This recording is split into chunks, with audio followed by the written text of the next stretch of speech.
এবারের আইপিএলে আর সুযোগ নেই মুম্বাই ইন্ডিয়ান্স দলের। রোহিত শর্মাকে আগেই সরিয়ে দিয়েছিল তারা, দিয়ে হার্দিক পান্ডিয়াকে অধিনায়ক করা হয়েছিল। এর ফলে মুম্বাই সমর্থকরা যে মেনে নিতে পারেননি এই ডিসিশন, সেটা বোঝা গিয়েছে প্রতি ম্যাচে। হার্দিককে যেমন অপমান সহ্য করতে হয়েছে, তেমন রোহিতের নামে জয়ধ্বনি হয়েছে মুম্বাইয়ের মাঠে। আর এই সুযোগটাই পরের বছর কেকেআরের কাজে লাগানো উচিত বলে মনে করেন ওয়াসিম আকরাম। পাকিস্তানের বিশ্বকাপ জয়ী দলের অন্যতম সদস্য এবং পৃথিবীর অন্যতম সেরা বাঁহাতি পেসার সম্প্রতি একটি সাক্ষাৎকারে জানিয়েছেন কলকাতার উচিত পরের বার রোহিত শর্মাকে দলে নেওয়া, এবং এই ব্যাপারে গৌতম গম্ভীর একটা বড় ভূমিকা পালন করতে পারেন বলে মনে করেছেন ওয়াসিম।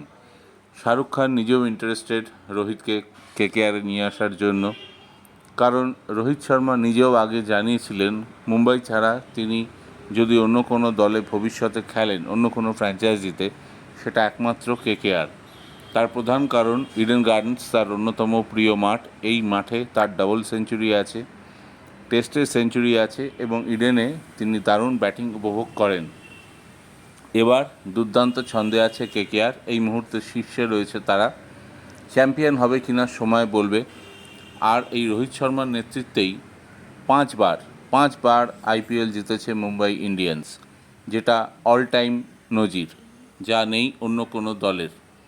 আর ওয়াসিম আকরাম মনে করেন রোহিত যদি কলকাতার দলে চলে আসে, তাহলে একজন যেমন বাড়তি ক্যাপ্টেন ম্যাটেরিয়াল পেয়ে যাবে কলকাতা, তেমনই একজন দুর্ধর্ষ ওপেনার চলে আসবে। রোহিত যদি প্রথম 6 ওভার থেকে 10 ওভারও উইকেটে থাকতে পারেন, সেটাও কলকাতার কাছে একটা বিরাট অ্যাডভান্টেজ হবে। এবং গৌতম গম্ভীর এই ডিল ফাইনাল করতে পারেন কি না, সেটা বলবে সময়। শাহরুখ খান, গৌতম গম্ভীর, ভেঙ্কি মাইসোর থেকে শুরু করে সকলেই চান রোহিত তাদের দলে আসুন। আর ওয়াসিম আকরামের কথা মহামূল্যবান। তিনি কলকাতার উইনিং দলের সদস্য ছিলেন, বোলিং কোচ ছিলেন। ব্রেট লি থেকে শুরু করে শন টেট, বালাজি, প্রত্যেককে শিখিয়েছেন বল করা। সৌরভ গাঙ্গুলির সঙ্গেও কাজ করেছেন, গম্ভীরের সঙ্গেও কাজ করেছেন। এখন দেখা যাক রোহিত কলকাতায় আসেন কিনা পরের বছর।